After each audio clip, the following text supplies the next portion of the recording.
Alrighty, geometry. In this video, we're going to be finding the missing side lengths of each of the right triangles. So let's start off with A. So I'm given the hypotenuse and I'm given one of the legs. I'm going to label the other leg with an x, and then I'm going to set up my Pythagorean theorem. So I'm going to write this as x squared plus 8 squared equals 9 squared. Let's start simplifying. 8 squared is 64 and 9 squared is 81. And so now we're going to subtract 64 on both sides.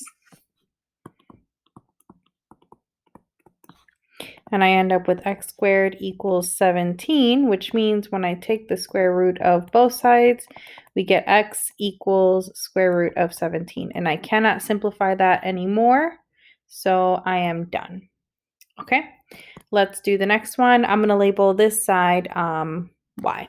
All right, so again, we're given the hypotenuse and a leg, so we're going to set up our Pythagorean theorem.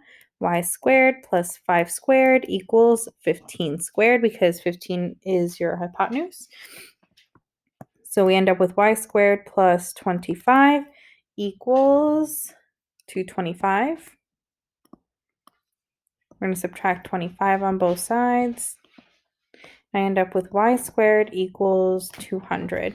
Now, when we go to take the square root of both sides, we can simplify that square root of 200. So the largest perfect square that goes into 200 is 100. So we're going to rewrite the square root of 200 as the square root of 100 times the square root of 2.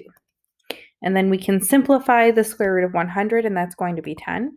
So I end up with 10 root 2. So that missing leg measures 10 root 2.